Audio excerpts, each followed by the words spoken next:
Conductor என்ன சொன்னார்? 2 வேலை இதுவே வரீங்க ஏறும்போது கேட்குறாங்க வேலூரில் எதில் வந்தால் இவனுக்கு என்ன போச்சு? அந்தந்த துறை பணம் கட்டுதுங்க நம்மளுக்கு. வண்டி எடுத்து மாதிரி இறந்து வண்டி எடுத்துட்டாங்களா? இன்னைக்கு இறங்குறான் இறங்குறதுக்குள்ள நவுத்துறான். சில பேர் இப்படி தான் இருக்கான். 2 பேர் கண்ணு தெரியாத பாஸில் வந்தால் அதை வந்து நம்ம வந்து மதிக்கிறது இல்லை. நீ 2 பேரும் இதிலே வர்றீங்க அப்படின்லாம் கேள்வி கேட்டு இறங்குற ஸ்டாப்பில் வந்து முறையெல்லாம் நிப்பாட்டுறது இல்லை. நார்மலாக ஒருத்தன் நல்லா இருந்தாவே வந்து நிப்பாட்ட மாட்டாங்க. கண்ணு தெரியாதவங்களை வந்துட்டு நம்ம வந்து என்ன சொல்கிறது, அதை நிப்பாட்டுறதுக்கு வந்து போய் அவங்க நிப்பாட்ட போனதுனால லைஃப்னு வந்து இப்போ இறங்குற டைத்தில் வந்து பஸ்ஸை வந்து விட்டு நிறுத்ததுனால அவங்க விழுந்துட்டு மாதிரி சொல்கிறாங்க.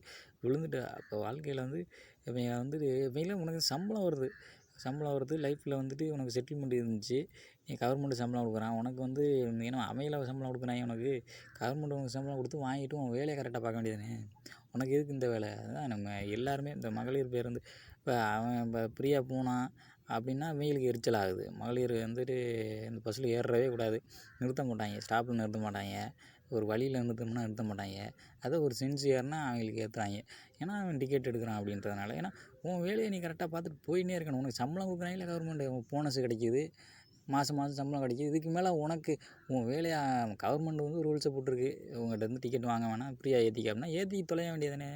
உனக்கு என்ன வேலைமை இருக்குது அந்தளவுக்கு அப்படின்றது ஆணவங்கள் நிறையா பேருக்கு. அதனால் உன் வேலையை பார்த்துட்டு உனக்கு சம்பளத்தை வாங்கிட்டு போயிட்டே இருக்கணும்.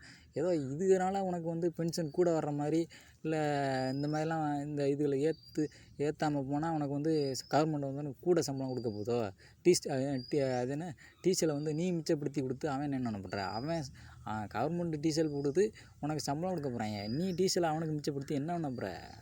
உன் வேலையை கரெக்டாக பார்த்துட்டு போங்கடா. அந்த மாதிரிலாம் ஏமாடா வெட்டித்தனமாக அந்த மாதிரி மற்றவங்களை கஷ்டப்படுத்தி நீ என்ன பண்ண போகிற?